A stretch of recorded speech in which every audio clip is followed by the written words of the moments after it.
O título da lição de hoje é Isaque, o herdeiro da promessa. Essa lição é da revista Escola Dominical do segundo trimestre de 2026. Fique com a gente até o final, que iremos contar uma história fascinante. E já dá um joinha e ative o sininho para receber notificação de conteúdo como esse. Sabe, existe uma expectativa muito comum de que a vida das grandes figuras históricas, ou daqueles heróis da fé, seja uma espécie de radiografia perfeitamente limpa. É tipo olhar para um exame médico onde tudo está ali no lugar certo, o osso está intacto, a linha é reta, o diagnóstico é óbvio. A gente tem essa tendência de querer que a história seja uma linha ininterrupta de sucesso, coragem, perfeição moral. Mas quando a gente pega as fontes reais, a arqueologia, a geopolítica antiga e o texto original hebraico, olha, essa máquina de raio-x mostra um cenário incrivelmente complexo. O diagnóstico deixa de ser uma fábula em preto e branco. O nosso ponto de partida hoje é a leitura bíblica em classe baseada no livro de Gênesis, capítulo 26. A gente vai focar nos versículos 1 a 5, depois 12 a 14 e 24 e 25. Isso estrutura a nossa análise da lição 8 da revista Lições Bíblicas Adulto do segundo trimestre de 2026. O título oficial é Isaque, herdeiro da promessa. E para a gente estabelecer o alicerce correto do que vamos debater, precisamos do texto áureo e da verdade prática. Perfeito. O texto áureo, ele se encontra lá em Gênesis 26, versículo 12, e afirma o seguinte, abre aspas, E semeou Isaque naquela mesma terra, e colheu naquele mesmo ano 100 medidas, porque o Senhor o abençoava. E a verdade prática, ela sintetiza a ideia central com a seguinte frase: Deus abençoou Abraão em tudo, e Isaque, o filho da promessa, também seria abençoado. Quando Deus age, ninguém pode impedi-lo. Sensacional. Fica aquele convite indispensável para quem acompanha o nosso formato, né? É o momento de dar o joinha, ativar o sininho para continuar recebendo nossos conteúdos de alto nível e, claro, compartilhar o canal. Sim, isso é super importante, pessoal. Isso é muito importante para que essas análises históricas e teológicas alcancem mais mentes curiosas por aí. Mas, então, indo direto ao ponto, a introdução do nosso material levanta uma questão que é vital. Ser o herdeiro de uma promessa divina, ou o filho do milagre, não funcionou como um escudo mágico contra a crise, né? De forma alguma. Assim, existe um mito muito recorrente de que ter uma promessa divina garante imunidade contra os problemas do mundo real. Mas a narrativa ela faz questão de mostrar exatamente o oposto. A fé nesse contexto histórico, ela não é uma fuga da realidade hostil. Ela é o combustível para atravessar essa realidade. E o texto já inicia destacando uma crise severa, o que nos leva direto para o nosso primeiro tópico, que é o cenário de fome na terra. Exato. Lá no capítulo 26, versículo 1, relata que houve uma fome duríssima na região, uma seca muito parecida com a que ocorreu nos dias de Abraão, o pai dele. E quando a gente pensa na geografia local de Canaã, a região dependia exclusivamente do regime de chuvas. Então, se não chovesse, não havia pasto, não havia colheita, era simplesmente o colapso econômico e vital. Uma calamidade total. E a saída imediata. A lógica de sobrevivência de qualquer pessoa lúcida naquela época seria migrar para o Egito. Afinal, a agricultura egípcia dependia das inundações regulares do rio Nilo, tornando eles o grande celeiro do mundo antigo, imunes a essa falta de chuva em Canaã. Essa seria a saída lógica, sabe? A decisão puramente analítica. Mas é nesse ponto que a intervenção divina altera a rota. Deus fala com Isaque e emite uma ordem claríssima, dizendo para ele não descer ao Egito. A ordem era para ele ficar na terra de Gerar, sob o domínio de Abimeleque, que era o rei dos filisteus. Isso é um teste de resistência extremo, né? Imagina o desespero de ter rebanhos imensos, milhares de bocas para alimentar, uma seca mortal, e você recebe a instrução de permanecer num território que também está sofrendo com a estiagem.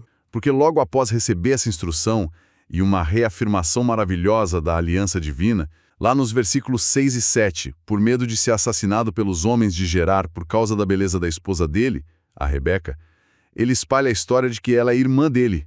Ele repete literalmente a mesma mentira do pai. Pois é, e é aqui que a gente precisa trazer a pesquisa acadêmica sobre as culturas semíticas e a geopolítica. Isso muda completamente a forma como interpretamos esse evento. Eles não eram um casal de turistas passando por Geraro com uma mochila nas costas. Verdade, eles tinham uma estrutura. Exato, eles eram chefes de verdadeiras corporações nômades.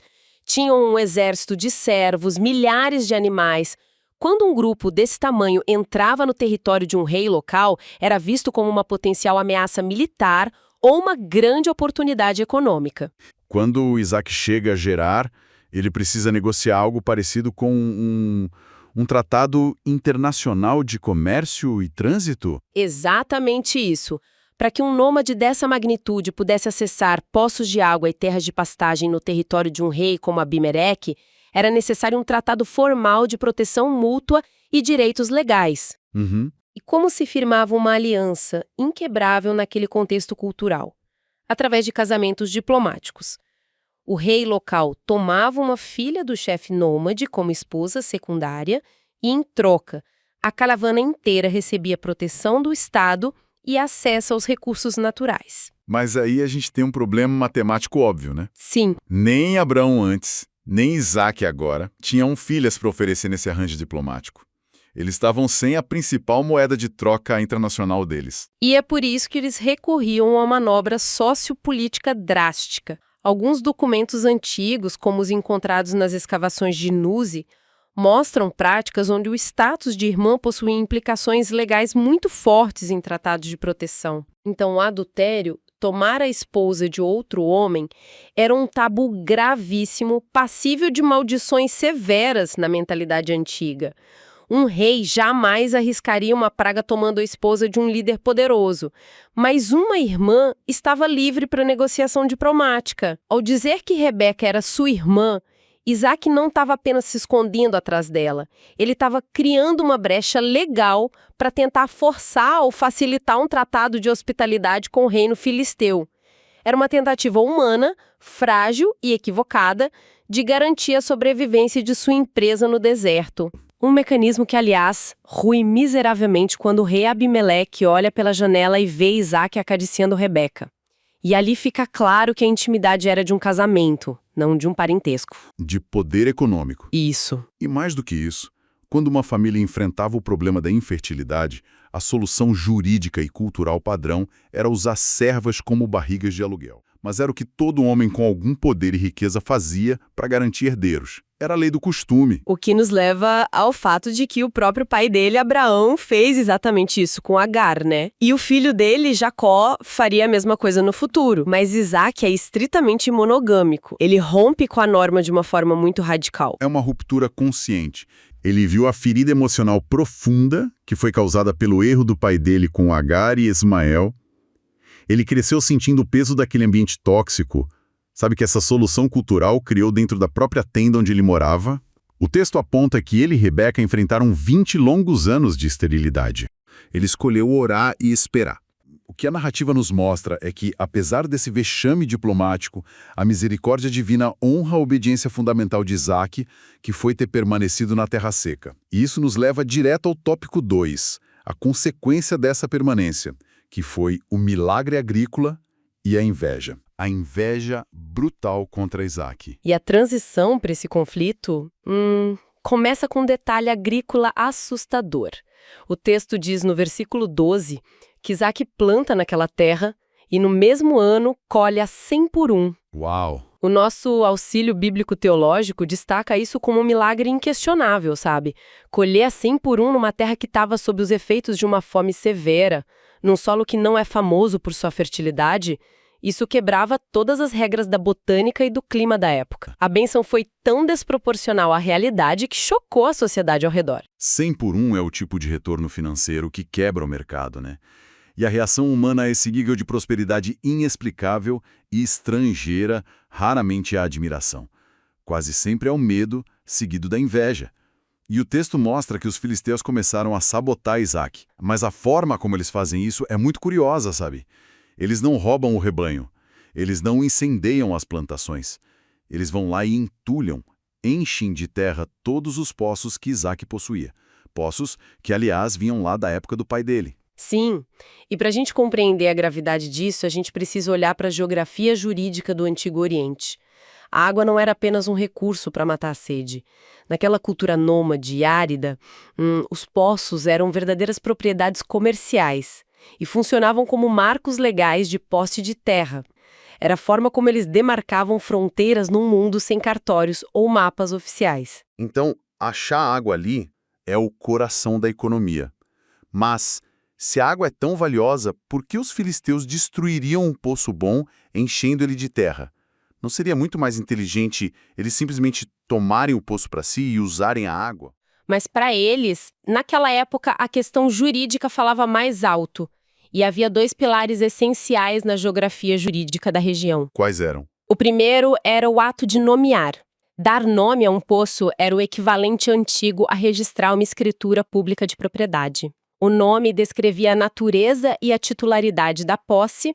E o segundo pilar era a reivindicação de herança. O texto destaca que Isaac fez questão de reabrir os poços de seu pai e dar a eles os exatos mesmos nomes que Abraão havia dado. Então, ao usar os nomes antigos, Isaac estava, na verdade, fazendo uma declaração jurídica para o estado de Gerar. Ele estava dizendo algo como: eu não sou um poceiro novo. Esta água e estas terras de pastagem ao redor pertencem legalmente à minha família por direito histórico. A arqueologia dá a dimensão física real do conflito. O material que a gente analisou, que explorou a região do deserto do Negueb. Ele encontrou poços dessa época exata. E olha, não eram buracos rasos na areia. Perfurando camadas duríssimas. Ele mediu poços que chegavam a 13 metros de profundidade por 4 de largura. A logística que os filisteus tiveram que montar para juntar toneladas de pedra e terra só para jogar dentro do buraco até tapar tudo. Dá quase o mesmo trabalho de cavar um poço novo. O objetivo ali era varrer Isaac do mapa econômico. Uma guerra silenciosa. E a escolha de uma guerra silenciosa, ao invés de um ataque militar aberto, tem um motivo tecnológico por trás. Tem, e é vital entender isso. Os filisteus já tinham o monopólio da tecnologia do ferro. Os filisteus tinham espadas e lanças de ferro, uma superioridade militar esmagadora. Com a infraestrutura destruída e diante dessa superpotência, o que ele faz? Ele recua. Ele levanta acampamento, Vai para outro lugar no vale e cava um novo poço. Os filisteus vão lá, pressionam e tomam de novo. Isaac nomeia o posto de Ezeque, que significa disputa. Ele percebe que aquela perseguição sistemática não era só inveja humana por causa de água. O adversário estava tentando encurralar ele para 2 opções desastrosas: ou a guerra suicida, ou fugir de volta para o Egito. porque para quem tá ouvindo a gente, isso ainda pode soar meio esquisito. Tipo, o cara cava e perde. Cava de novo e perde. Recuar repetidas vezes, entregando o trabalho na mão de quem te odeia. Não seria simplesmente uma derrota humilhante? Onde é que está a verdadeira força nisso? A força está no que a gente chama de poder sob controle. Entrar numa batalha sabendo que a derrota é certa, só para satisfazer o ego, é irresponsabilidade tática. E Isaac cede, vai para um lugar ainda mais distante. Lá ele cava e finalmente ninguém disputa.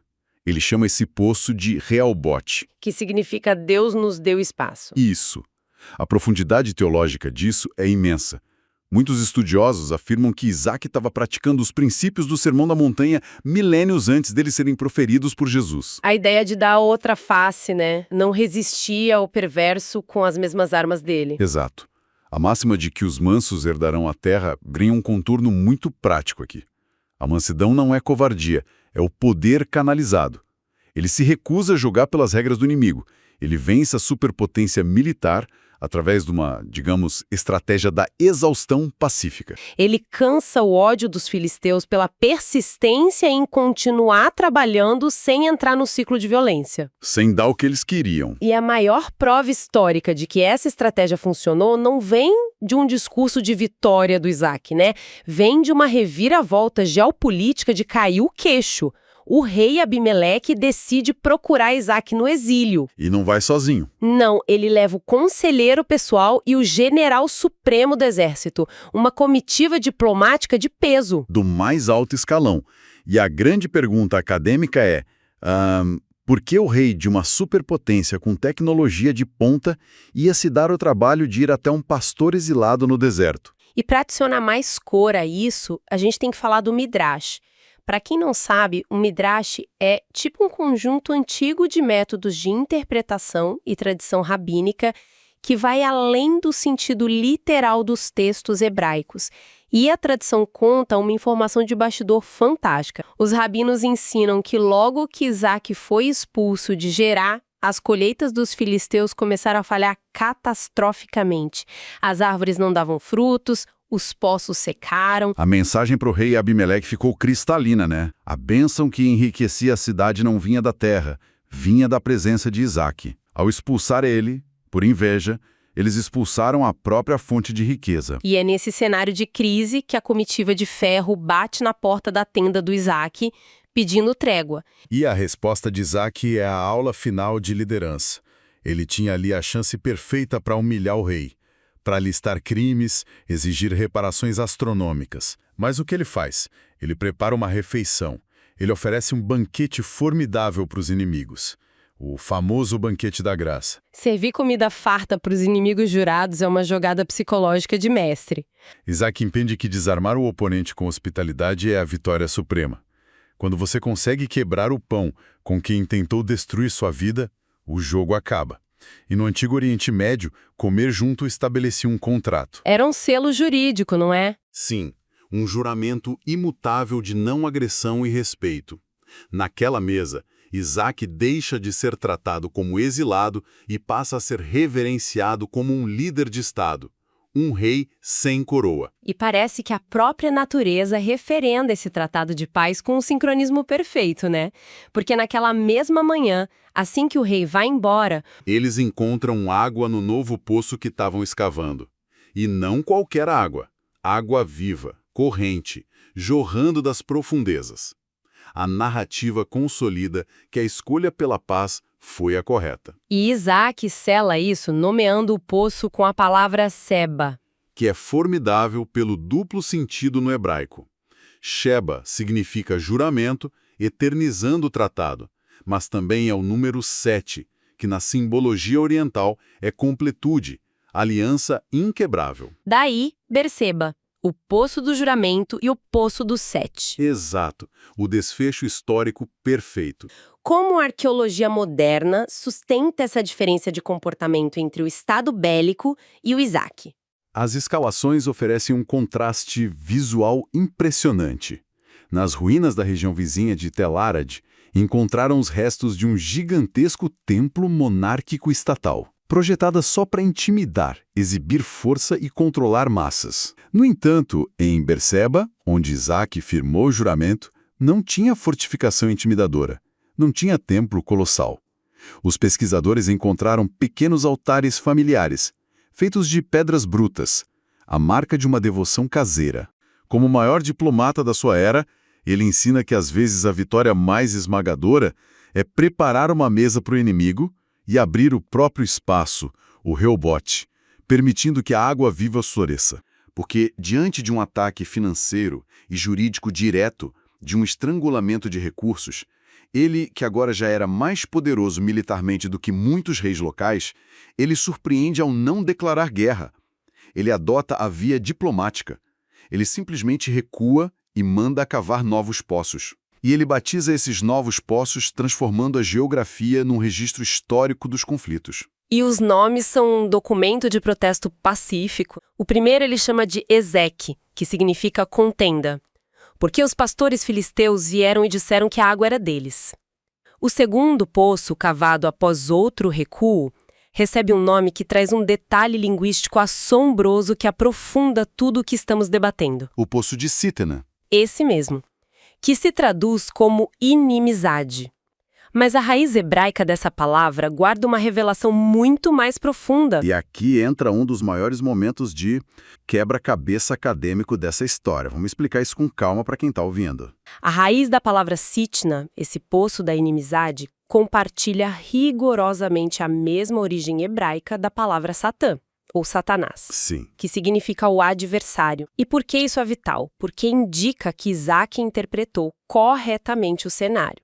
Ele entendeu que aquela oposição incessante que o empurrava cada vez mais para o deserto não era apenas uma disputa agrícola ou um conflito imobiliário por causa de pasto. Era espiritual. Ele documentou através daquele nome que havia uma perseguição espiritual direta, sabe? Um ataque orquestrado contra a linhagem da promessa. O objetivo era desgastá-lo até ele desistir do propósito de Deus. É fascinante. Ele entende a dimensão espiritual do bloqueio material ali na pele. E ele continua recuando até cavar o poço de Rehobote, que significa espaços amplos ou alargamento, onde finalmente eles encontram paz. Mas tem outro aspecto hebraico aqui que não podemos deixar de lado, que é a própria natureza da bênção que estava sobre ele, a palavra bará, e a qualidade da água que os servos encontravam. Sim, a linguística hebraica é rica em imagens visuais, né? A palavra para bênção, bará, deriva da mesma raiz da palavra para joelho. Joelho? Que interessante. Pois é, visualmente, a bênção para a mente hebraica evoca a imagem do ser humano dobrando os joelhos em total submissão e dependência. Assim como um camelo se ajoelha para receber carga ou para descansar. É o homem se ajoelhando em submissão e o Criador se inclinando para capacitar. Uma via de mão dupla da graça. O texto menciona que os servos de Isaac acharam águas vivas nos poços. Tratava-se de água em movimento, águas borbulhantes de lençóis freáticos profundos. A água mineral de mais alto padrão no mundo antigo. Não era água salobra de cisterna. Era o recurso mais premium que a Terra poderia oferecer, revelando que a providência, apesar de toda aquela guerra silenciosa, continuava muito abundante. Isso pavimenta o caminho de Isaac em direção a Berseba, que é o nosso terceiro tópico, e onde a verdadeira consumação desse processo ocorre. A aparição de Deus. Isso. Gênesis 26, versículo 24, descreve que, durante a noite, Deus aparece para ele e diz as palavras que acalmam qualquer crise. Eu sou o Deus de Abraão, teu pai. Não temas, porque eu sou contigo e abençoar-te-ei. E a resposta de Isaac a essa aparição noturna, Isaac estabelece as prioridades dele em 3 atos sequenciais inegociáveis. Quais são? Primeiro, ele edifica um altar. O altar é o local da adoração, da conexão vertical com o sagrado. Segundo, ele arma sua tenda. A tenda representa a morada, a estabilidade familiar e relacional. E em terceiro lugar, só depois disso, ele e os servos cavam um poço, que simboliza o trabalho e o sustento financeiro. Olha a ordem. É uma ordem que subverte totalmente a ansiedade humana. Adoração primeiro, família em segundo, e só então o trabalho e economia. É contraintuitivo para nós. E o impacto de viver nessa postura de barra de joelhos dobrados que você mencionou é tão magnético que a narrativa sofre uma reviravolta impressionante. Abimeleque, o mesmo rei que tinha convidado Isaac a se retirar porque ele estava grande demais, agora viaja até ele com o conselheiro e o comandante militar da força dele para implorar por um tratado de paz. Sim, eles dizem abertamente: "Vimos claramente que o Senhor é contigo." Isso conclui o raciocínio da lição. A presença e o favor de Deus na vida de quem herda a promessa não são validados pela ausência de crises econômicas ou disputas injustas, mas pela capacidade de suportar a opressão com mansidão. Exato. A resistência de Isaac não estava em revidar as afrontas no mesmo nível de malícia dos oponentes, mas em confiar que a providência abriria um novo poço de água viva a cada investida do adversário. Isso resume perfeitamente o arco dessa história. Então, se a gente traçar a linha do tempo exata, pergunta 1. A lógica humana ditava ir ao Egito devido à fome, assim como Abraão fez no passado? Mas o caminho de Isaac acabou sendo o mesmo. A resposta é não. O relato é categórico ao afirmar que Deus ordenou que ele não descesse ao território egípcio, instruindo ele a habitar estritamente na terra que lhe seria mostrada. Essa foi a primeira quebra do padrão humano. Certo. Pergunta 2. E ao obedecer e precisar de um refúgio alternativo àquela seca implacável, onde exatamente ele decidiu se estabelecer na geografia da época? A rota de sobrevivência levou ele a fixar a morada em Gerá. E esse local não era neutro. Era o território governado por Abimeleque, o rei de todo o povo filisteu daquela região. Pergunta 3. E foi lá que a falta de recursos diplomáticos gerou aquele incidente de alto risco. Diante do rei e do perigo, qual foi a manobra que Isaac declarou sobre Rebeca? Subjugado pelo medo de perder a vida por causa da esposa, ele omitiu o casamento e mentiu afirmando que ela era apenas sua irmã, utilizando aquela perigosa brecha legal de hospitalidade de Nuzi da qual a gente falou. Pergunta 4. Mesmo com essas falhas e atritos, o retorno financeiro dele foi assustador. E na prática de recursos e logística, como os filisteus canalizaram a imensa inveja que sentiram do crescimento dele? A linhagem de seu pai, na tentativa política de apagar os direitos de posse de Isaac. E a nossa última pergunta. O que, após sucessivos recuos estratégicos, culmina na grande aliança em Berseba, que além da cidade famosa, carrega qual significado jurídico definitivo? O nome que marca esse encerramento pacífico, o Poço de Seba, carrega o significado de juramento. Um selo de que os conflitos foram encerrados sob um tratado reconhecido até pelos inimigos. Perfeito. É impressionante como rever os fatos dessa forma revela que a trajetória real é muito mais profunda que um resumo de escola dominical, né? E para encerrar esse mergulho de hoje, queria propor uma provocação para a reflexão de quem está do outro lado, conectando esse passado remoto à nossa realidade imediata. A grande questão para qualquer um de nós é que, invariavelmente, a vida exige que caminhemos por terrenos em que a hostilidade é a regra. Haverá momentos em que o ambiente ao redor decida, entre aspas, entulhar os poços de nossos projetos, tentar apagar nossos direitos e criar verdadeiros sitnas, inimizades que carregam pesos adversos muito intensos. A atitude instintiva é pegar as pás e iniciar uma guerra para revidar na mesma moeda, o que nos desgastaria no mesmo nível de quem nos ataca e faria a gente perder o foco do altar e da tenda. A genialidade de Isaac foi perceber que lutar por um buraco na terra não valia o sacrifício de sua paz e de seu propósito. A força verdadeira estava no Bará, naquela capacidade de dobrar os joelhos perante algo maior e simplesmente mudar o acampamento para cavar mais fundo em outro lugar. Porque quando a sua água vem de uma fonte viva, de uma promessa que não depende do clima ou da boa vontade da política local, nenhum entulho humano consegue secar o fluxo que mantém a sua vida de pé. Se você gostou, se inscreva no canal, dê seu joinha, é muito importante. E ative o sininho para você receber mais conteúdo como esse. E fique na paz do Senhor. Até a próxima.